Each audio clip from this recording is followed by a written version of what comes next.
Welcome to Malcolm Reed's How to Barbecue Right, a podcast where we talk about barbecue, share recipes, and discuss all things delicious.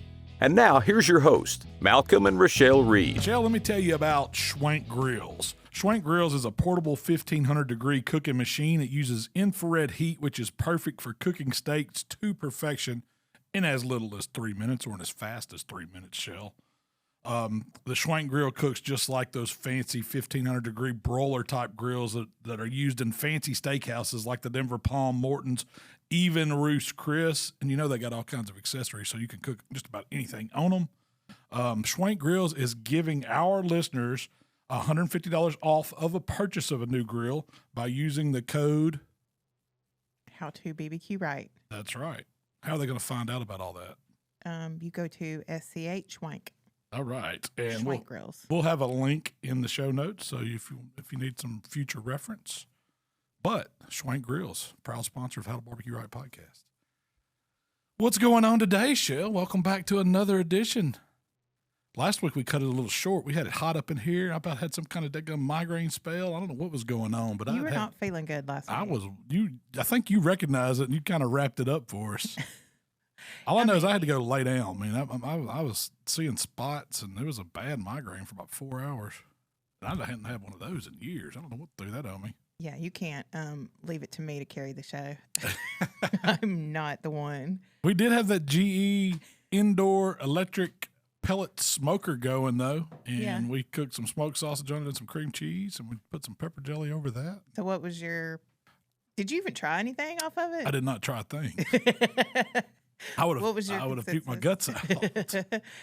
What was your consensus on it? It was pretty cool. Actually, we still have it in there in the break room. Yeah. It's I could see needing one of those. Is it going to replace your outdoor smoker? There's absolutely no way. But if you're in an instance to where, say, cooking in an apartment where you can't have a fire outside. If you live in an apartment and you do not have a balcony, townhome, you can't. Here's what I said. If I would have had that thing when I was in college, I'd have had my whole dorm hooked up. We'd have been cooking pork butts every night. Probably had a small brisket on there. I could see a use for it. Like if you can't go outside, you can't, where you live, they won't let you have anything that's fire or smoking outside.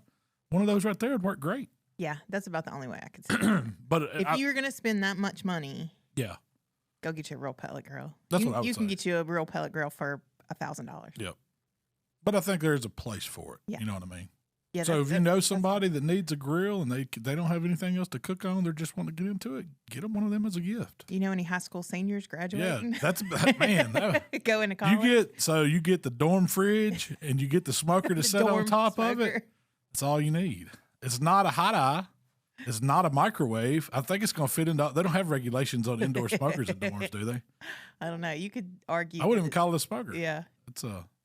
They let you have air fryers in? It's a meat dorm? machine. I don't know. They didn't have air fryers when I was in dorms. Me either. They would not let us have a fry daddy. I know that. That much hot grease would be dangerous in a dorm. But this thing totally contains all the heat and everything. I mean, now I'm not gonna lie. I was sitting here beside it and I was sweating. I don't know if it was putting off heat or if it was just part of something that was going on inside me. Whatever it was. Tyler said he was getting lightheaded, but I don't know. Yeah, I don't know. Maybe it was all off imagination on that. But and we probably should have read the directions. I think, did somebody comment that? Y'all should read the directions before you try. What fun would be in that? I'm a daggone man. I ain't reading the directions on nothing. I'm going to screw it up and let you figure out how to fix it. That's what you pick up and throw behind you. I don't ask for directions. I don't read instructions. You just figure it out. Just figure it out. That's right. You should probably read the directions. Yeah, well. Probably. I should probably do a lot of things. I should probably do a lot of things. Reading directions is not top of my list. Yeah, it's not one of my strong suits. Following directions or reading them or following them. Either one of those is not one of my strong suits. No. Nobody ever said that guy's a stickler for the directions. He's going to do exactly what it says. Nope. He's going to try to find the easy way or jump right in. So last week we were on Smoking in the Que podcast with Heath and Candace. Yeah, that was fun. Yeah, it was. It was a lot of fun. They're doing a good job with their podcast too. That was the first time I've ever been interviewed or on a podcast that wasn't ours. So I was kind of nervous at first, but. So what we have done, I don't know what season we're on, 7 probably. Yeah, hundreds of podcast episodes now. Yes. And you get nervous when you go on somebody else's? Well, that was the first time. Before I do this one. Do you not get nervous before you do it? Heck no. I just come flying in here and sit down and talk to you for an hour. That's true. I could go do another one right after this. I guess I'm used to it, but I don't know. This is fun to me, just sitting down talking. We went like 2 hours almost. It didn't feel like it either. It was a good conversation. Have you listened to it all? Clips. I lived it. Yeah. Yeah, but no, I've seen the clips he's been putting out on his social. But it was a really good podcast. So yeah, go check that out. Smoking in the Queue. Shootin the Que. Shootin the Que. Sorry. Shootin the Que podcast. Shootin the Que. Heath and Candace Riles. Yeah, we've been friends with them for a while, and well, you probably go to Heath Riles Barbecue on any social, and they'll find the podcast. This week you did a lamb recipe. I did, and it was fantastic. It took me a while to find. They didn't roll out lamb real fast because I'd wanted to do this pre-Easter, and I'd been looking at Sam's, checking Kroger, checking Walmart here locally, and nobody had any lamb, any racks of lamb. All of them had some type of lamb. Maybe it was like the little porterhouse chops or some ground or a boneless shoulder or something like that. But I was really wanting to find racks of lamb, and I knew they would eventually put it out. And I went in Sam's one day, and they had a whole fresh shipment of it. And so I bought 3 of them and just stuck them in the freezer. And I think it was, a week or 2 later. No, I didn't even freeze them because it had a best by date of like middle of April. I said, well, I'm going to cook these way before. I just left them in the fridge in the laundry room. Yeah. The meat fridge. You wanted to cook them for Easter, but we have to do recipes like 2 weeks ahead of for the holiday. For the holiday. So do you think we could have gotten them right before Easter? If I'd have probably ordered them or really went searching around for them. I didn't go to Costco. It's a little drive to Costco. I didn't go there, but they probably had some. But it was worth the wait because I used the Primo grill and kind of set it up for cooking indirect using the heat diverters. Well, you're getting ahead. Oh, well, I was just going to tell you what I used. Oh, okay. Go ahead. So I heat diverted it and kind of slowed the cook down, kept it at like, 250, 270, got it to where I wanted it, and then did a little trick at the end to get a really good crust on it. We'll go over all that. But you don't like lamb. I do and I don't. Because I've had some really, really great lamb, like this lamb that I cooked, and I've had some that I couldn't even swallow. I had to spit out. And I've had that at restaurants. There was one time we went to, Texas de Brazil, just to throw them under the bus. You know how they walk around with all the meat? It's one of my favorite restaurants. Yeah. Because it's just a meat. You just go there to eat meat.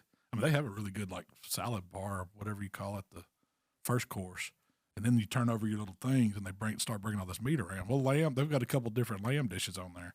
And I've had the chops there and they've been pretty good. But I know the last time we got some, I tried a chop and it was, I don't know what they did to that lamb, but man, they drug him through some stuff. I remember I was like, ugh. And you wouldn't, and then we tried the leg of lamb and it was, I don't know, it just was not good. It was wangy and had just a musty taste to it. But I have been there and had the leg of lamb and I thought it was absolutely delicious. Melted in your mouth, yeah. So I don't know. That's kind of my. And I'm like that with salmon. I've had some really, really good salmon. I've had some really, really bad fishy salmon too. So I think it just depends on how fresh the meat is. And I don't know. It's not my favorite protein, but when it's good, it's really, really good. Do you think there's a similarity to lamb and venison? I would some a little. I think venison's way better. It has a flavor though. Yeah, but it's not musty or whatever. Like I don't know how you even describe lamb flavor. That good old wang. Yeah, it's like wangy, but I would say I don't know. It's probably closer to goat. Deer is like goat meat. Yeah. But okay. I've had goat meat's pretty good.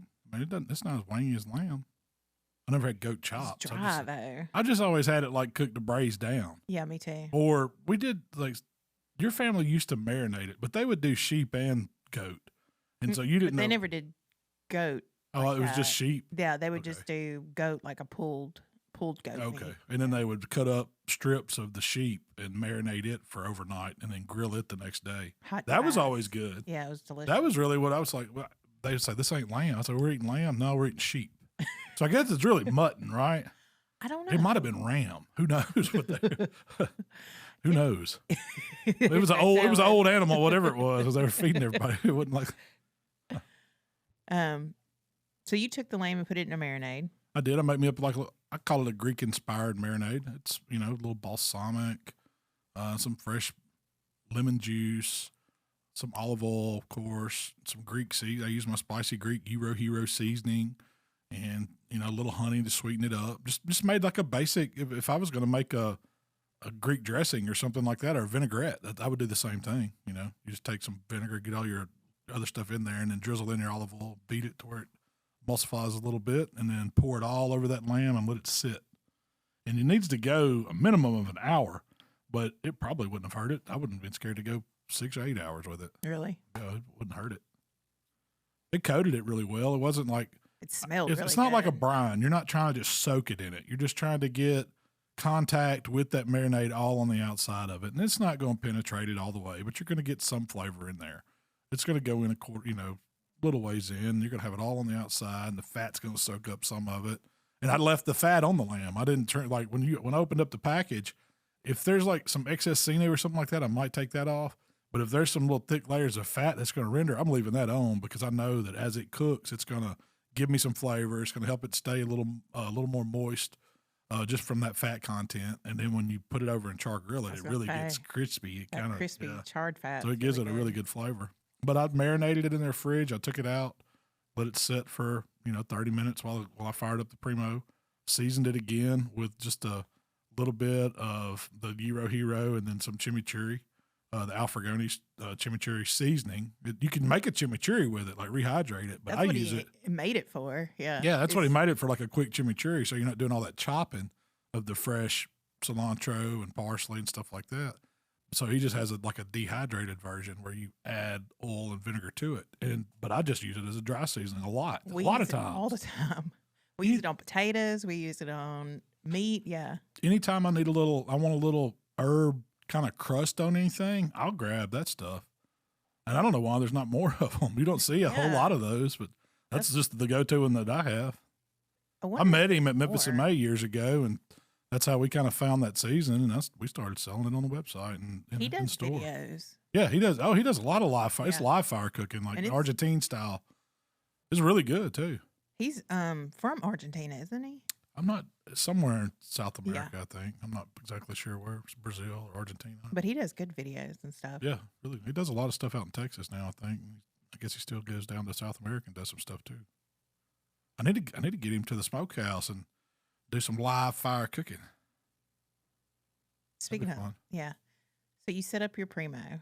So I had it set up, all my hot coals on one side. So just think of a 2-zone, but I did put the deflector plates in there across the whole thing. I really wanted to choke the fire down.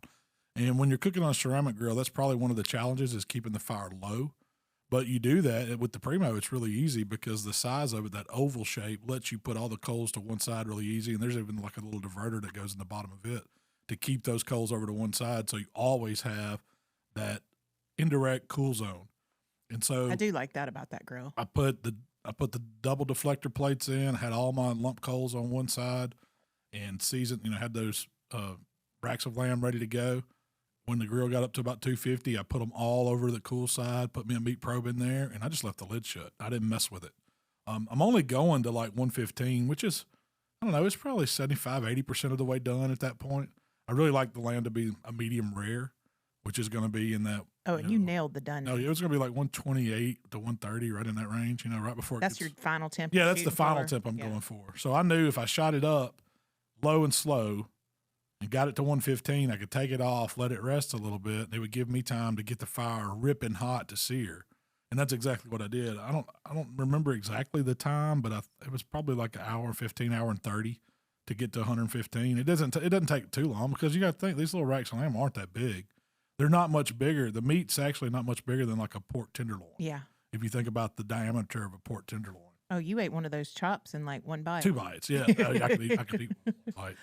But so once the internal temperature read 115, I took them off, put them on a little platter, and then loosely tinted it with aluminum foil. And I left the probe in just to see what it would do. And it shot up probably to about 125, right in that range. And then it dropped back down to about 119. This is all within 30 minutes. It kind of shot up a little bit because it's creeping up. It's going to carry over. It's going to carry over some, but it's not really fully, even though it got to that 125, it wasn't. I wouldn't want it. it's probably too rare for me to eat right there because it dropped back down. And it was like 119 pretty quick. And I was like, yeah, it's probably right around. You could call that rare, or it's really like blue rare. Yeah. I would say. And some people might like to eat it that. That's too rare for me. And so I took the one side of the grate off where the coals were, and then removed the deflector plate on that side. And then I gapped the grill open. Like you just opened up the exhaust, opened up the intake, let it eat, and put my cooking grate back in place. And so it shot up. Like it didn't take it too long, 15, 20 minutes. It shot up to, 550 right coming up. It probably would have went all the way to 700, 800 degrees if I'd have let it. But I kind of stopped it at there. I wanted it to stay about 550. That's when I started searing the lamb. And so while it was doing that, I went and made me up a little glaze. Now, a lot of times, or one of the most common things you see served with lamb, I don't know why, but it's that mint jelly. Did you do some research on why people serve mint jelly with lamb? I hate it. I don't like it at all. I've always hated it. And I love lamb. And if it's on the menu as some kind of mint jelly with it, I won't eat it. I won't order it. Just because of that? Had you rather have like a demi-glace or an au jus or something like that? I prefer a savory preparation, but sometimes, you'll get one with a sweet. When we were in the Caribbean, we had some, it wasn't mint, but it was It was like a balsamic glazed. Yeah, it was a balsamic glazed. Was it balsamic? Yeah. That was good. Really good. Yeah. That's kind of got me to thinking about the vinegary aspect of the pepper jelly. Because, when they make pepper jelly, a lot of times it's vinegar and they put the pectin in there and sugar, and that's what makes the jelly. And then they add the peppers to get a heat. Well, I want to say we had it at the shop. Or did I buy that one? I can't remember. I think you bought that one. I think I bought it at Kroger, but it was We do have that Lottie's pepper jelly. I should have remembered the brand that I was. But it was a habanero pepper jelly. And it must have had red peppers in it too because it was red. It wasn't, but it had some orange. But it wasn't like super hot either. Because I tasted it just with a little spoon to see what the heat level was like. And a lot of times, if they put habanero on something, it's going to be fire hot. Well, it wasn't. It was a little spicy, but it wasn't. Was it balanced? Yeah, it was. Spicy? It was sweet. It was tangy. It had the acidity from the vinegar in it. It had some heat, but it wasn't like a burn you up heat. It wasn't like habanero wing sauce or something like that, where it's that mango habanero sauce that I like from Buffalo. It's hot. Yeah, like it'll get you sweating. This was not like that. You could actually enjoy it. You could have used pretty much any pepper jelly. Any pepper jelly, if you've got a favorite, like jalapeno pepper jelly, any of them would work. I would stay away from the mint because I don't like mint. I like it in mojitos or in, we're making drinks. It's pretty dang good. But when I eat it with lamb, no. So do you want me to tell you where the mint came from? Yeah, where'd it come from? So you're going to appreciate this. Long time ago when they would eat lamb, they'd let them grow and they were sheep, Yeah. And it was significantly more gamey. So they needed something to cover it up. That's all it was a cover up. Well, mint will cover it up. That's for sure. Cause it's its own unique flavor. And can you imagine musty, wangy lamb or back in the day with a bunch of mint? No. And because lamb was generally slaughtered in the spring, mint's very abundant in the spring. And so it's just kind of like, it wasn't necessarily because it was the herb on hand. Yeah. It's not necessarily because they go together so well. Yeah. It was just on hand. It was what they had. That makes sense, I guess. Well, I would skip it. I would go with the pepper jelly glaze. And so what I did for this pepper jelly glaze was I took that jar of pepper jelly and just spooned it out in a measuring cup. And then I added some balsamic vinegar. I added some hot water. When I say balsamic vinegar, I just put like a splash, maybe a tablespoon. Just to give the acidity? Well, what I want to do is I wanted a little more. I wanted to darken it up a little bit so it make my glaze a little bit darker because the balsamic's kind of like an aged dark vinegar.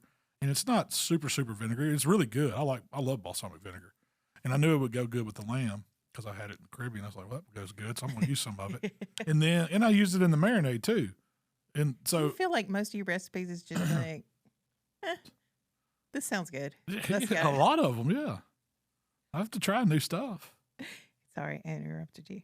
But go ahead. So, and then I used some hot water, and all it was for was to melt that jelly some, because I don't want it to be thick and clumpy like jelly is when you dump it out. I wanted to thin it down, and it doesn't take much liquid to thin it down. And I didn't even heat it up. I just got the water hot as I could out of the faucet, and then put 2 tables of it in there with that splash of vinegar, and I seasoned it a little bit. I think with some cracked salt and pepper, and then a pinch of red pepper flakes, just to bump it because I knew it wasn't too hot. And I just stirred it, and it doesn't go back to jelly form at that point. It just kind of turns into a sauce or a glaze. It looked exactly like a glaze. And if it's a little chunky, that's okay. It doesn't have to be perfectly smooth, but you want it to where it's brushable and it's thin, and it'll go on the meat. And that's all I did. So when I put the racks of lamb, I did one at a time on the grill. It was like 550, really, really hot. Opened it up, laid the meat on the grill, fat side down first, and then brushed that bone side really good with the glaze. After about a minute, I flipped it over. I started having some of that char and the fat. It was getting crispy, and I glazed that side while the back side was getting charred up a little bit. And then I stood it up on its edge for 1 minute. So it's about a total of 3 minutes over the hot coals and not walking away from it, because it starts, all those juices start coming out, the glaze is dripping down, its flames are jumping up, and it's a wonderful thing. Meat over fire. It smells so good. It does. It smelled really good. And then after I did that, I really wasn't worried about the internal temperature, because I knew it would be there after about 3 minutes over that hot coals. And I put it over back to the side and just kind of let it hang out while I did the other two. And the whole thing took, maybe 15 minutes to glaze them. To do all 3 racks. To do all 3 racks. And then it was time to eat. I do think you're 100% onto something about making sure that you rest it in between the reverse and the sear. Yeah. Because I think if you would have pulled it off and at 115 and put it straight over those hot coals, it would have shot above. And it probably would have went to medium or medium well. Yeah. Real easy. I guess it's like, a train in motion. Yeah, well, you let it carry over, and then it starts carrying back down, and at that point, you're good to go. You can sear it at that point. It's starting to reabsorb the juices and stuff. You could have even held them for a little while. Like if you're going to a party and you wanted to do the smoking part first, and then you were going to go somewhere else and sear it, or sear it later for dinner, it would last a couple hours in a dry cooler like that before you need to worry about bacteria growth or anything. When we would do beef loins, I always noticed when you rested them, you'd get that perfect doneness all the way across. And so I think that's really important before the searing process. I think so too. I've started doing that more so with all the meat I've been cooking, just giving it that rest and then searing it, and it turns out better every time. I was really impressed with how the doneness was on that lamb. I would say that was perfect. So you're a lamb connoisseur of sorts. As much as I can. What would you say about how those turned out? I thought they were excellent. I mean, it was melt in your mouth. Yes. Some of the best lamb that I've ever cooked. Yeah. I'd say it's the best lamb you've ever cooked, some of the best lamb I've ever eaten. My favorite, and there's maybe one or two. The only thing that I think that tops it to me are those little porterhouse lamb chops. I really like them. Because you just grill them super fast. It doesn't take very long at all, 2 or 3 minutes, and they're done completely. And that, to me, that little bite's really, really good. And you can eat 8, 12 of them. You don't get the rareness, it's harder to get that rareness of it. You get it's more surface area, so I guess you get more flavor and more char. Maybe that's why I like it. There's not much meat to it, really. I'm just getting all the grill flavor. You're just getting grilled. Yeah, I just like the grilled aspect of it. And you saved a little bit of that glaze to serve on the side. Yeah, I always save that. So when you slice it, if you're going to serve it to somebody, that you could make another batch to give them their own little dipping cup, or you could just do like I did and drizzle the cut slices a little, and let that kind of be your sauce. I didn't think it needed a sauce. It really didn't. I mean, Tyler took some of that home and fed it to his boys, and he said they had never ate lamb, and he said they thought it was the best meat ever. Oh, really? Yeah, I guess it's because it's like a little lollipop on a bone, You've got the handle, and you've got that little delicious piece of meat. It's being grilled. He said his wife wouldn't touch it. Like, she ain't eating baby lamb. But they're so delicious. Baby lamb. What size lamb do you think that was? I have no idea. I don't know. You used to show sheep. Well, you tell me. What point do they kill it to it's like lamb for slaughter? I don't know. Is it before it's like so many months old, or there's you some research. We're going to get the lamb processing. What makes a lamb and when does it become mutton? Like, what age? What age? Like when you show it, is it a sheep, full grown sheep when you show them? Yeah. Is it a lamb when you get it, or is it adolescent? Yeah, they're not babies, but I'd say they're adolescents. They're right out of the baby stage. That's probably when we're eating them, right there. Whenever you would take it to start feeding it to show, that's probably at what point you're eating it. I'd like to know, like what is there like a weight class? Okay, it's still a lamb if it weighs 35 pounds or less. Or once it gets over, 35, is it considered a young sheep? Yeah, because there's grades like that I know in suckling pigs.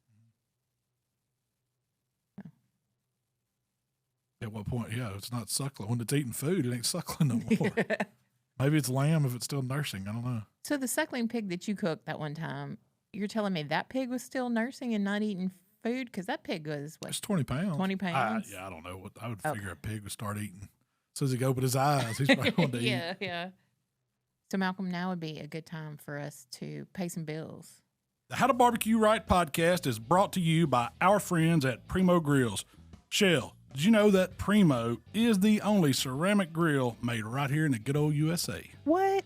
Are you telling me that Primo Grills are proudly crafted here in the USA, ensuring top-notch quality and support for local craftsmanship? I sure am. Plus, Primo Grill not only delivers mouth-watering flavor, but because of their innovative oval design and superior ceramic construction, Primo Grills also gives you a ton of cooking versatility. Whether you're smoking low and slow or searing a steak to perfection, Primo Grills gives you the consistent heat distribution for mouth-watering results every time. What she said, y'all. Y'all visit primogrill.com and check them out. So, Malcolm, in our community, somebody posted a picture of their favorite midnight snack. And it was like peanut butter, Nutella, and some butter cookies is what it looked like. When I saw that, I was like, ooh, that's got shell road all over it. It looked really good. And then he was asking people, like, what's your favorite midnight snack? Someone replied peanut butter and mayonnaise sandwich. No way. No way. Would you eat it? I wouldn't. I'm not touching peanut butter and mayonnaise together. I guess it's like, I Googled it. It's kind of like it's kind of gone viral. It's like something that's. People are actually eating this? Peanut butter mayo? Yeah. Would you try it? Yeah. We're doing it live next week. Next podcast, we're doing it live. Okay. I've got some squeezy blue plate. We're going to bring in some peanut butter. With jelly or just peanut butter? It was just peanut butter, like you smear. One side's peanut butter, one side's mayonnaise. You join them? Yes. No, dog. Ain't no way. I'm not sure about it either. And I love peanut butter. We all know I love mayonnaise. I would try it on pineapple before I would peanut butter. Yeah, I don't even like the pineapple mayonnaise. Or pear. What is it people eat it with? Yeah. It's something like that. Yeah, I'm not. But peanut butter and mayonnaise. You wouldn't try it? Well, what's your favorite late night guilty pleasure? You're not worried about diets or calories or anything like that. It's just late night. Cheese and pickles. Sneak it, whatever's in the fridge. Yeah, I'll go to the refrigerator and get me out like a pickle and then cubes of cheese, or I have some sharp cheddar cut up, and then maybe a cracker, maybe not. Oh, you gotta have crackers. But that's my go grab a snack, a late night snack. I like to get like a piece of salami. I was thinking a piece of sandwich meat and squirt a little mayonnaise on it, make like a roll up. It's like a sandwich meat taquito or something. I'm not big on the sweets at night like that, but I will do a pickle or some cheese. Popcorn, chips. That's not really my jam either. Cheese and pickles and meat. I do have a little stash of chocolates and confections that you'll get into those every now and then. Yeah, but usually not like late at night. That might be like after dinner. If you want a piece of chocolate or something. Yeah. I could see it. But I'm not going and grabbing a candy bar or whatever before I go to bed. You're not getting peanut butter, Nutella, and butter cookies? No. So Antonio in the community asked, can you marinate chicken for too long in Italian dressing? Man, I don't know. I would say I've done it for 2 days before. When I used to do purpose? Well, yeah, when I used to do the burnt-ass chicken. Like it would go, I would buy those frozen boneless, skinless thighs from like Aldi, the bag. I would dump them in a big Ziploc bag. I would get me 2 bottles of zesty Italian dressing, squeeze those in there, put me a little rub in there, and close it up on like a Thursday. And let it. And I would just throw it in a cooler and just let it stay in there. So it was thawing in the marinade and everything, and then we'd cook it Friday, Saturday, and people loved it. But how long do you think would be too long? I don't know. Chicken's one of those things that can take. I mean, if you look at it, they serve a lot. I mean, they sell a lot of pre-marinated chicken. That's true. So you can. I mean, I don't know if there would be too long. You know, I think the chicken. I would leave it in there bad. like a week or something like that. But I feel a few days in the refrigerator is not going. Yeah, I think your chicken would go bad before the marinade would do anything to it. So I don't think it'd go wrong. Well, they say some stuff breaks down meat too much. Yeah, I don't know if you can break down chicken too much. I mean, they soak it in pickle juice at Chick-fil-A, don't they? Straight vinegar, vinegar and salt. Is that a rumor? I don't know. I've yet to try that. I probably need to. Ooh, let's do that. Well, I saw this guy cooking turkey. It was like making turkey nuggets, and his marinade was half pickle. It was like pickle juice and jalapeno juice, and then buttermilk. That was his marinade, and he would cut his wild turkey up into nuggets, put them in that, refrigerate them overnight, flour, egg wash them in flour on the next day, and he said it tastes just like Chick-fil-A's nuggets. So I hadn't tried it yet, but I want to. Let's do that. Are you going to get a turkey this weekend? I'd like to. I got 3 turkey breasts. I've only ate one of the 2. You made a bang turkey? Yep. It was like it was a take on Bang shrimp. Bang. What restaurant is that? It's Bonefish Grill that started the bang shrimp I think or something they all like that, have or now, claim it. Yeah. But it was my take on that sauce on fried wild turkey, and it was excellent. It was so good. I was like, that's one that you need to do. It's actually over on Buck Junkies, though. It's not on the How to Barbecue Right stuff. Do you tenderize it at all, or you just let it soak? No, the buttermilk does it for you. But I just did buttermilk and hot sauce. Probably about 50-50, really. But you got to think about it. So the hot sauce is taking that vinegar element for me of what the pickle juice is doing. It probably doesn't. The hot sauce doesn't have as much salt as pickle juice would.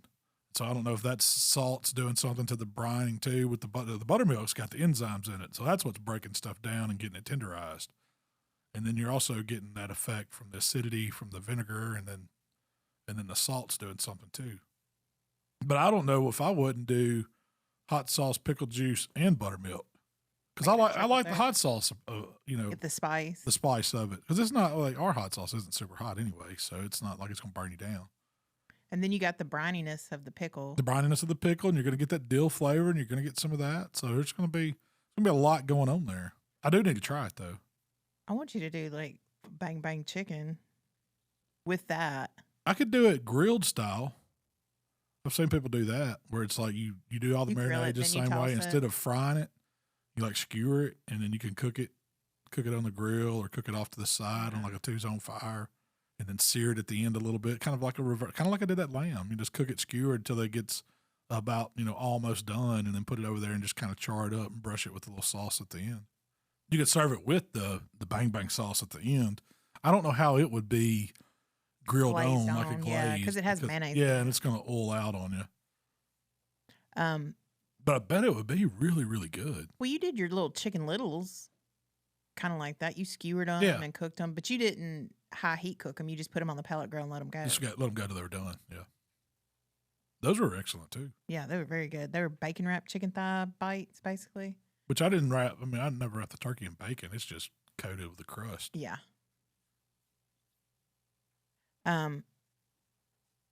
So I was on the community, and someone had posted a picture of an old recipe. It was like a barbecue shrimp recipe, but it came from like one of those old cookbooks. You could tell it was one of those that had been like a church cookbook or something, a grandma's cookbook. I love those cookbooks. Yeah. Those are the best ones. Those spiral bound, like Ladies Auxiliary puts together, or one of the, what's the other women's clubs that do them? Junior League. The Junior League's cookbooks. Yeah, those are the best cookbooks, man. The church ones usually are good. I like it when they have whoever name it's from too, like Sister Rhonda's potato salad, or you know what I'm talking about? Yeah, you put the contribution at the bottom, because that's what it is. These are family recipes. This is some real stuff. This isn't foo-foo off the internet. Yeah, and there's some, they always have oleo. Yeah. It's old. It's an old recipe if it's called oleo. I don't even think they still make it. Didn't they prove oleo like causes brain cancer in rats or something? I'm sure. Well, oleo is just margarine. That's all it is. That's like they just changed the name of it. Well, it used to be called oleo margarine. That was the official name. Does that mean it's just not derived from real butter? Like it's all lab-made butter? Funny you should ask. Oh, did you look it up? I did. What'd you find out? Margarine was invented as a response to a contest from Napoleon III. He wanted a cheaper substitute for butter for his troops. Huh. So in the French were forward thinking. Cheap butter. In 1869, a chemist mixed melted beef fat with water and milk and made the first margarine. But as time went on, vegetables were used instead of tallow. I bet the original stuff with beef fat would be pretty good. It'd be okay. As opposed to cow fat, right? I mean, it's still, isn't that what makes butter butter is the milk? I mean. Yeah, it's just milk. But I guess it would last longer. I don't know.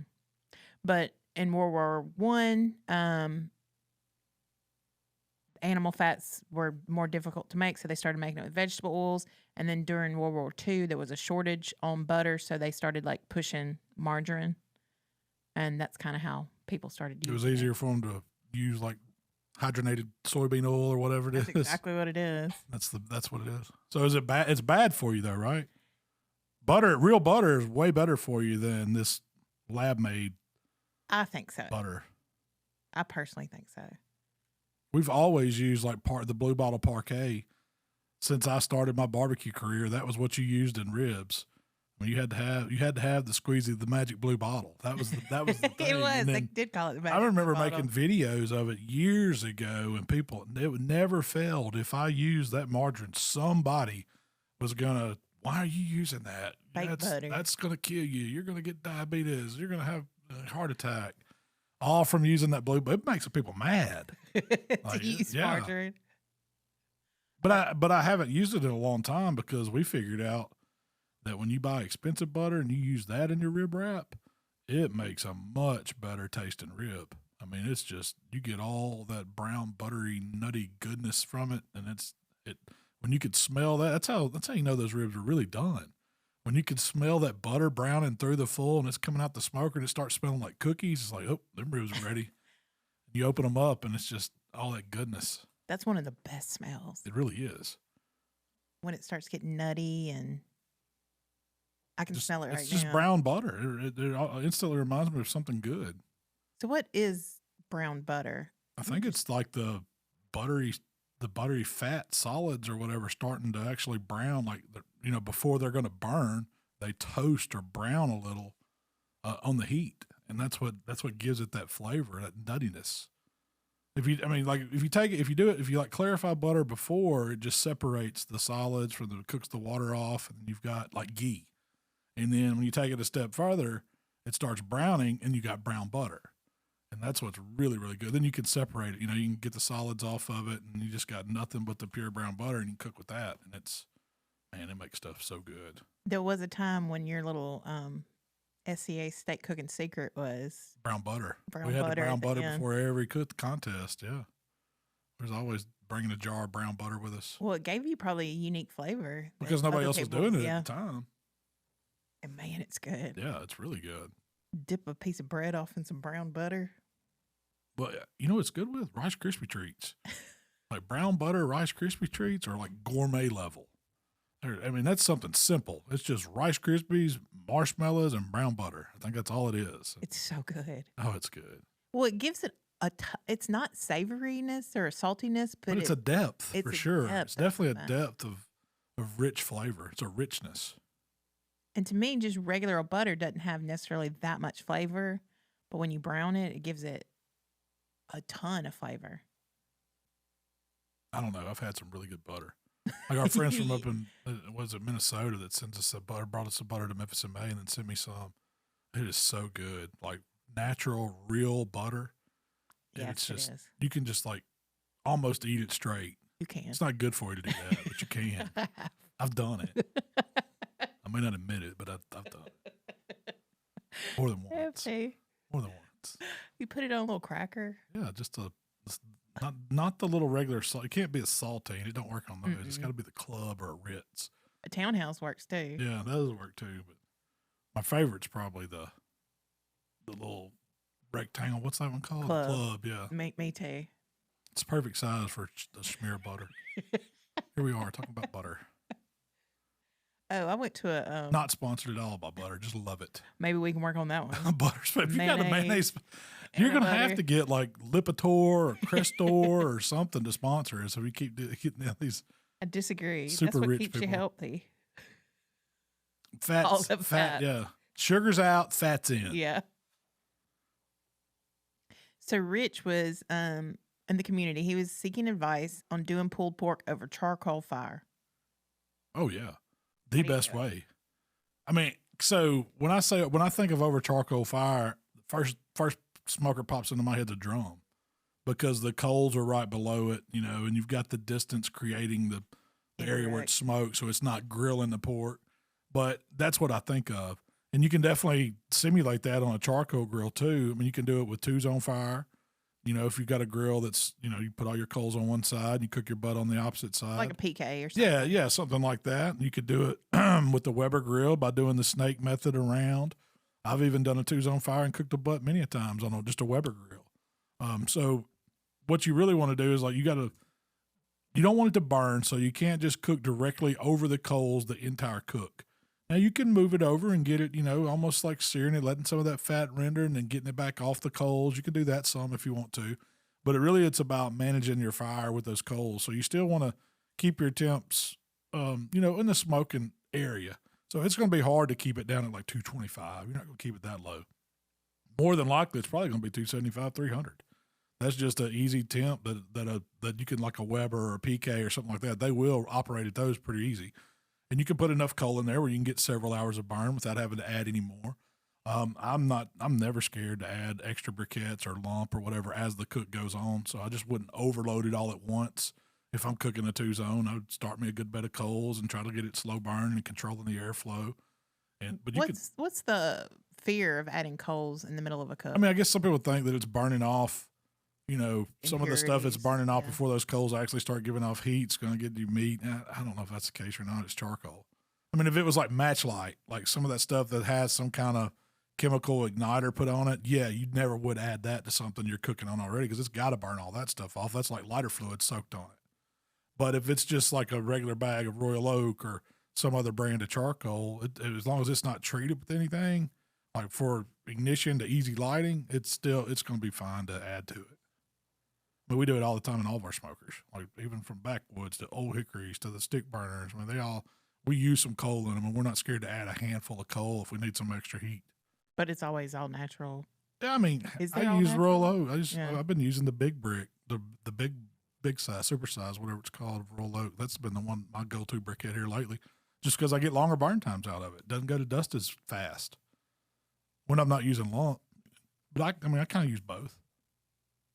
Some grills I put both. I'll use a chimney with some coals on bottom and then lump on top, just to get some high BTUs.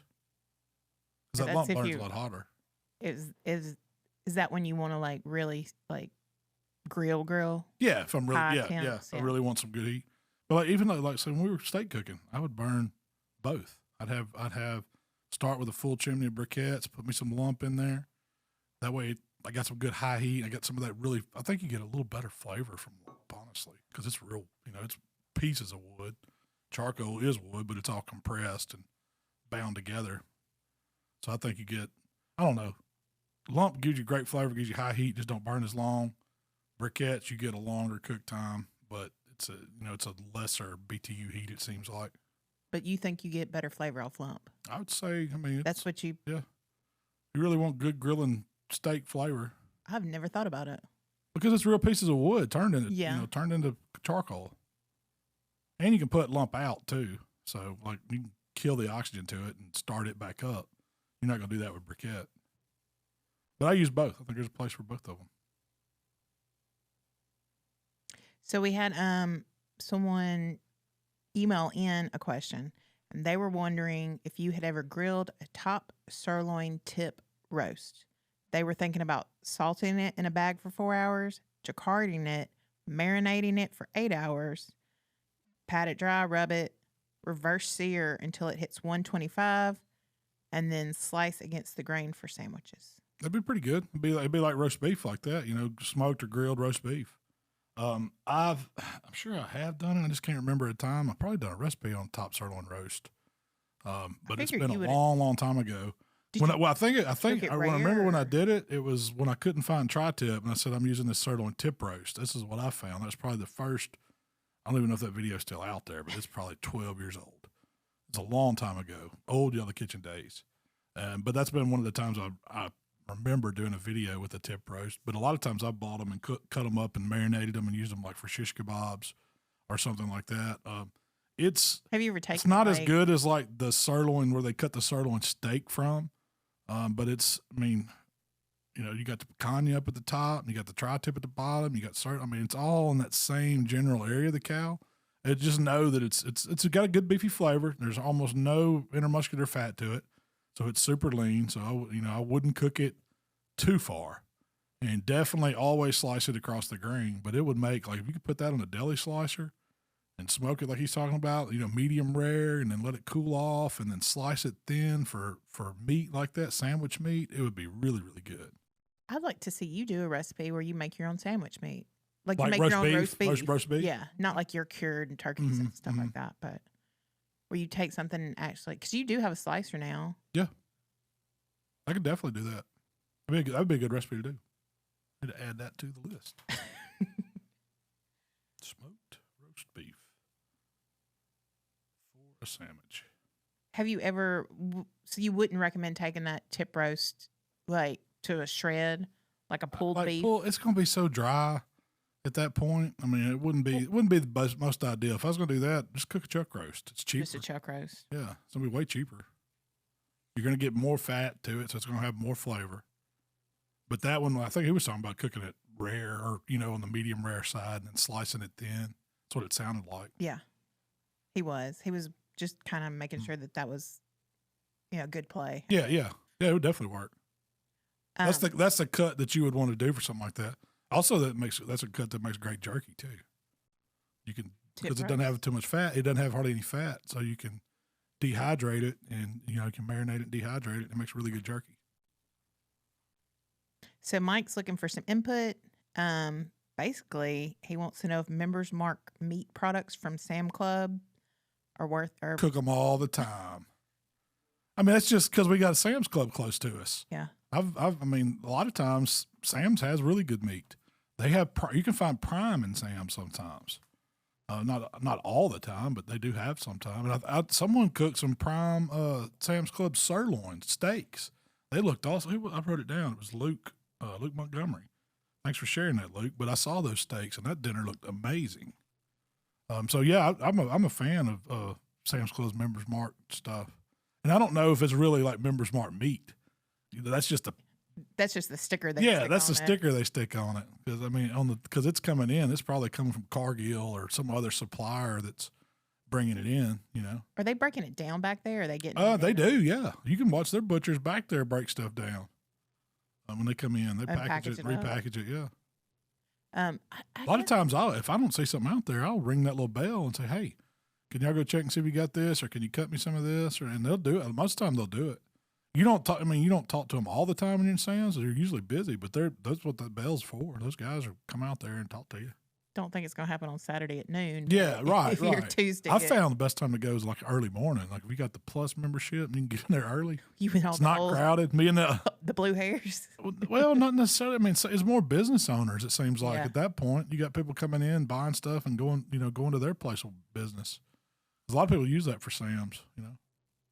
That's what I've always used it for. I get in our area though,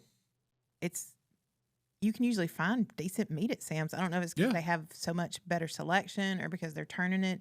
I think that's what it is too. I think it's turned quick.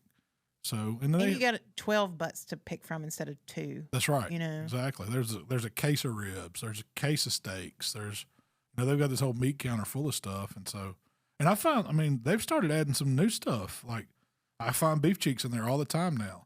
They're starting to add skirt steaks, which they never really had skirt steaks. I've even seen tri-tips in there recently. So there's different meats coming in, and like I knew that they were going to have the lamb eventually. So that's just, I guess they do run it kind of seasonal and kind of to what the people in the area are buying, because they don't want to waste a lot of stuff either. But I've found some pork belly. I've got pork belly at Sam's. I'm pretty sure we saw beef tongue in there last time we were in there. Yeah, they had beef tongue. Any interest in cooking that? I haven't yet. I've never had it. I would eat some beef tongue taco. What do they call it? Lingua tacos? Or I forget what it's called. You'd have to look it up. But I need somebody to teach me how to cook that. Yeah. I think you have to skin it, or either you cook it then skin it. I'm really not sure. I've never seen anybody cook beef tongue in person. I think it's a delicacy, though, isn't it? Oh yeah, I'm sure. To somebody somewhere. To somebody. If you'll eat that wangy lamb, you'll eat tongue. I mean, I like oxtails, and it's good. What are? Would you rather eat a tongue or a tail? of a cow. Oxtail's beef. It's beef tail. But it's just beef tail. Yeah. I don't know. I'd try both. And I guess some of it probably comes from the shank. Do you think but there's no fat in the tongue? I don't know. I imagine it's a pretty stout muscle. So yeah. It's probably lean. I mean, do they eat it rare, or do you cook it till it's like braised all the way down? Or every time I've seen it, it's been real brown, like gray, you know? I'm not rushing out to buy a tongue if you're asking me that. But would I try it? Yeah, after a few Modelo's. I'd eat some tongue. Especially if you put enough guac and hot sauce. Everything else to go with pico it. on it. So Chuck asked, how long would it take for a 12-pound brisket to thaw in a fridge? I would give myself 5 days. Depends on how many times you open that refrigerator, too. If it's one of the kids going in and getting Kool-Aid every 30 minutes, it's going to thaw out faster. But if it's like ours, we got a meat fridge off in the laundry room that's, typically drinks and meat, what I've got in there. It'll take, I've had it take at least 5 days for a big brisket to thaw out. 12-pounder might throw out a little bit faster, but I would give myself 4 to 5 days. The same amount of time you give yourself for a turkey? Yeah. Pretty much? 12-pound turkey? Turkey takes about a week. I've had them, but it's thawed enough to where I can brine it after 5 days usually to get everything out of it, and then it goes pretty fast. But yeah, you need to give yourself a while, longer than you would think. It's like it ain't happening overnight. It's still going to be a solid brick of ice. I mean, ribs don't thaw out overnight. Ribs thaw out. Ribs usually do. Oh, they thaw pretty quick. Ribs usually, but they're thin. You got to think how thin they are. They usually, like that pork belly, it thawed out in 2 days. I had a pork belly I did the other day. Where'd you get that? Was it Sam's too? Yeah, it was at Sam's. Yep, I got it at Sam's. Sam's or Kroger, I can't remember. Because our Kroger's been having some pork belly too here lately. I don't know why pork belly's just popping up now, which is good. Popular. I love it. It's great. But I'd froze it because I knew I was going to cook it a few weeks later, and I took it out, and it was I checked on it the next day, and it was still pretty icy. And then the second day it was perfect. So it took a 4 or 5 pound pork belly 2 days, but that was in a refrigerator that we weren't opening. It was at the smokehouse, and we weren't even there for like probably 36 of the hours. So it stayed really, really cold. But it does take longer than you think. So if you knew you were going to cook a brisket on Friday, I'd probably put it in there on Monday, just to give it that. Sunday you cooked some Colossal hot dogs. The best hot dog you can buy. I agree. Change my mind. I need that table set up with that. And what brand are they? Nathan's, I think. I think they're Nathan's. You can't find them all the time. Like I had to go to Super Low in South Haven to find these things. And but it wasn't just like, sometimes they, like our Kroger, when they do have them, they'll be in a 4 or 5 pack. They had the double pack. They're like $9 for 8 hot dogs, but it is so worth it. It'll remind you of being at the ballpark. It's better than a ballpark. Oh, it's way better than a ballpark. But they're 1/4 pound hot dogs. Nathan's Colossal 1/4 pound hot dogs. They're excellent. You would cook some before, and I didn't get to have any. And so you cooked some Sunday. Just for you. Finally going to, just for me. Smoked hot dog. Man, it takes those things about 45 minutes to an hour to come up. I cooked them at 250 on the pellet grill and just put them in there and let them ride straight out of the pack. You don't have to season them. You don't have to do nothing. You don't have to brine them. You don't have to inject them. You don't have to rub them. I'm just talking straight Nathan's Colossal hot dog on the grate, 45 minutes at 250. They're all sweaty, and then they get a little bit of grill mark, and I rolled them about halfway through, but it's not like a grilled dog or it's charred up or anything like that. It's just a perfectly heated dog. It's kind of like your, how do they cook them at the stadiums? They put them in steamed kind of. Yeah, It's steam or roast kind them. of, but we do Kinda get a like little doing bit of that the in a smoked environment. Well, that pellet grill's moving air, so it's kind of drying it out too, but it's making that dog sweat. It's just there's something about that. It helps the outside get like snappy. Yeah, it has that snap to it. It has like a little crunch. Not a crunch, but you know what I mean. It's not just soggy like a boiled hot dog or something. But you don't really like them grilled because you don't want your dog charred at all. You don't want that burnt on it. I like them grilled, but I want them light. Light extra grill. rare. Yeah, I want them rare. So the heat knocked off of it on the grill. I want a little char. I want to see the lines. Mm-hmm. But y'all will cook them where blister them. Yeah, I don't want to. I like a blistered hot dog if I'm grilling it. That just reminds me of childhood. Blistered, juicy jumbo. That's what my mom always bought. They were like 89 cents a pack. Yeah. But I was kind of hungry on Sunday, and I messed up and ate 2 quarter-pound hot dogs. So you went full half pound of dog meat. That'll hurt you. It did. I regretted that decision. I only had one, but I had plenty of coleslaw. I had a slaw dog with slaw on the side. That was good. Sometimes it just reminds me of summertime. It was warm this weekend. We had beautiful weather. We were outside all day Saturday. Then when we come back home, and you'd come back to do something with your mom, and I come back and I said, "Should you cook you some hot dogs today?" And we watched Ole Miss beat Mississippi State, win the series. That was great. They ruled them Sunday. Yeah. And then we watched the end of the Masters, and we ate hot dogs. I mean, if we'd had pimento cheese, what more would you have needed? That just signals. It was a great weekend, man. Because you spent all day Saturday fishing. Yeah. Turkey hunt in the morning, fish all afternoon, cooked fish Saturday night, and then got up, cooked breakfast for folks at camp, and then come home and then cook dogs again for you. We had dogs, baked beans, and pasta salad and coleslaw. That was our Sunday night dinner, and it was good. It kicked off summertime. It's like, all right, bring it on. Bring on the heat now. Did you hear what my mom said? She hates hot dogs.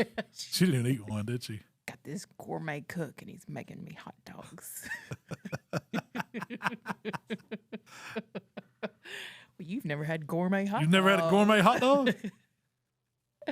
So we had to make her chicken, but I'll take the hot dog over the chicken any day. Yeah. That was a good hot dog. This week we also cooked some Asian meatballs. Those were mighty good. I was going to ask you, how hard was it to make those meatballs? No. Because it was it just ground beef with, beef. I chopped up some ginger for you, and you put everything together. Next thing I know, you had 24 meatballs knocked out and cooked them with rice and like roasted green beans. It was like an Asian flair, but it had like a creamy sauce or something. What was it? It was almost like a bang bang sauce. For a meatball? Yeah. So it was ground beef, ginger, green onions, but go heavy on the whites, as much of the whites as you can get in there. Some seasoning, some soy sauce. Egg? No egg. What held it together? Panko. I did have panko. Mayonnaise? No mayonnaise. No blue plate? No blue plate. Blue plate was in the sauce. Okay. The bang bang sauce that kind of drizzled over the top. So you rolled those meatballs up, put them on a sheet pan, and then you just threw them in the oven. Did you didn't have to brown them on the stove or anything? It was just an oven. I broiled them in the oven, at the very end. I was going to say, 'cause it seemed like they had some, like a little bit of sear or caramelization to them. So I put them They were there. browned really well. However you did that. I let them cook at a high temp until they got done, or right before they got done, and then I broiled them for a couple minutes on each side, then tossed them in the sauce. Yeah, and then tossed them in that sauce. What was that sauce? Mayonnaise, sour cream, a little bit of soy sauce, and some other Asian-y flavors. A little hoisin. With the ginger and that kind of sweet, and then it was creamy too. That was really unique. That's why I wanted you to talk about that today. I was like, man, that was a fire meatball just to have for a Tuesday night dinner. I was thinking we could do that all different kinds of ways. Well, I was thinking when you said that to me, we were having it. I was like, oh, you're gonna do jerk style? Because I was like, jerk meatballs would be good. And then you was like, no, these are kind of Asian style. And I was like, well, I'll go along with that too. So what would you do with the jerk? Just make a jerk glaze, but season them. So put some fresh stuff in the meatball. Yeah. I mean, you could use all the same, like the green onion, maybe a little pepper for a little spice. Oh yeah. And then even the ginger would go. I think so too. With the Caribbean flair. And then when you do your sauce, I would just make it like my jerk glaze. It wouldn't be creamy. It wouldn't be creamy. Yeah. You could do it. I guess you could do it creamy. I don't know. It doesn't have to be a creamy sauce. Doesn't have to. That just worked. Would you? So with this dish, we served it green beans and rice. What would you serve it with? Peas and rice. Peas and rice. What kind of peas? I think it's like a garbanzo bean. Really, it's really not a pea. If I remember right. You have to look that up. Look up what pea, the Jamaican pea. It might be a unique pea too there, but that's just something they always serve with it. But I really think it's more of like garbanzo bean family. Or it might just be a red lentil or red bean or something. It's actually a bean. That's something told me it was. I remember looking that up before. But does it say what kind it is? When they say peas, they mean beans in other cultures. But butter beans, string beans, and broad beans. So it could be any in the family of a bean and rice, yeah. So you could use red beans and rice with those jerk meatballs. I could see that working, yeah. And they do a lot of greens too, so you could do a turnip green. That'd be good. Something like that. Collards, they're really good. A red bean. Cook you some red beans, turnip greens, and rice to go with it. With the jerk meatballs. You were also talking about doing brisket style meatballs. Yeah, I was wanting to cook them like that and then glaze them with the brisket sauce, like a competition brisket sauce. So you're talking about getting frozen meatballs, or well, making your so own meatballs? what I was thinking was like we go and do these little. They're not really pop-ups, but it's kind of like demo type things where we go to a wholesaler's or another barbecue supply store, and we're always trying to cook little handheld appetizers. And I was like, well, meatballs would be really good, but people always want you to, come and cook brisket. I was like, well, it's just hard. You can't, you're going to come and cook brisket. You got to come a day ahead of time, and you got to cook a bunch of brisket to give out, and that could get expensive. I was like, what could we cook that would be in the flavor? And, tri-tip's always up there. Yeah. Kind of, you can cook tri-tip pretty fast. Sausage and cheese. Yeah, stuff like that. But I was like, well, what if we did a meatball, but we used all of our flavors that we make brisket with? You could season the meatballs the same way. You could, you could cook them really easy on a smoker or grill, and then you could glaze them with the sauce that you use on competition brisket. And so you're getting some of those same flavors going. So that's what got me to thinking about doing a brisket meatball. So it's but you could grind, take all our brisket trimmings, get Mark to save all his brisket trimmings, and then we could just make our own meatballs with it. That would be good. And you could make those ahead of time and even freeze them and then bring them to the event and cook them, because the meatballs are going to cook really fast. What was your time? 45 minutes probably? Oh, to cook a 20. Bacon, to cook a bacon sheet full of meatballs? Yeah, 20. Because they're only like... Yeah, they're like an inch. Yeah, you're not making... It's not like it's a monster big old spaghetti meatball. It's not a dinner meatball. It's more of a party-sized meatball, I would call it. Yeah, and that's what you want to pass out. But those would be pretty good, like done in a brisket sauce or something like that. When you said that, I was like, that's a great idea. Because the brisket sauce y'all use is a touch sweet. Yeah, it has some sweetness to it, but it also has more of a beefy note to it. Beefy, and we cut it with like a beef au jus or something like that to give it that beefiness. I'm there on that. I think those would be delicious. But Mount, that's about all I have for you today. Well, do you have anything for me? I see you got your notes. Well, I was just going to say, do we have anything going on in the community? Tyler's not with us today. We got Jacob over here running the board. Not right now, but we're going to start our contest probably next week. Good deal.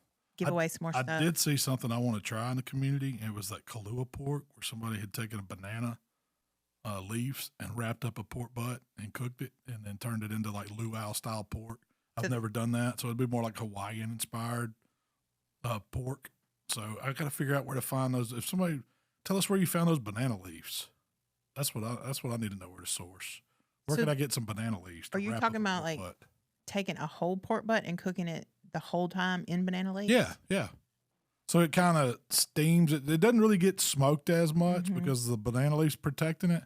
And I imagine like in the islands or in Hawaii where they do it in the ground. I imagine they wrap it all up, or, that's how I imagine they do luau pigs. I've never been, but that's what I'm thinking this would simulate.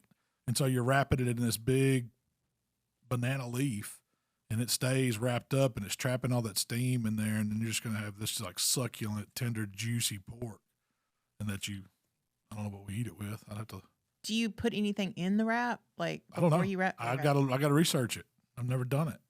But it sounded interesting, and what got me was the look. I was like, oh, that looks cool. Those leaves look cool, and the meat looked cool. It looked really good. And I was like, I'll try that. So I was like, that's something, a style I need to try. What'd they serve it with? I didn't make a note of that. You used to make a pineapple barbecue sauce, and you'd serve it with chicken. They served it with a mango salad or slaw or something, if I remember right from that post. Do you remember that pineapple barbecue sauce you used to make and serve with chicken when we were catering events? Mm-hmm. It was good. It was like a sweet really kind of tropical sauce that would go with it. When I think of like the Hawaiian style, it's almost a kind of a sweet and sour element. Yeah. You know, kind of almost not quite Asian sweet and sour, but somewhere in between, heavier on the sweet and the vinegar. You did do a recipe one time where you served the pork in a hollowed out pineapple. Yeah, I've done that before. But you kind of smoked it regular and cut it up and tossed it in a sauce. It was good too. Heck yeah, you served it with like a pineapple. It's like a bowl. Salsa-y kind of thing. Yeah, you kind of make the pineapple is the bowl. And you hollow it out and you use some of that pineapple to mix with the pork or make the. It's not really I guess it's almost like a salsa, but it's not tomatoey. You know, it's like a tropical salsa kind of. A chutney maybe. Maybe you call it that more so. But that's about all I got, Shell. Just keep posting up in the community because we do enjoy going through there and seeing those and getting ideas and sharing that with people and everybody. I mean, it's such a good place for ideas or for help or just if you want people to see what you're cooking because I appreciate it. I've gotten ideas from there. Heck yeah, seeing that. I mean, I've got 3 things here. There was that turkey that I saw. Man, now I want to go get a sirloin steak and cook it, and then this Kahlua pork. Peanut butter mayonnaise sandwich. You're trying that. You're trying that. I will try the cookies with the peanut butter and the everybody would hazelnut try the peanut stuff. butter. What's that stuff called? Nutella. Chocolate butter. I've never mixed peanut butter and Nutella. Yeah. Which seems like a layup there, but it's got to be good on those little cookies, like those little buttery cookies, brown butter cookies. Those are like my favorite cookies. That's something I need you to work on, brown butter cookies.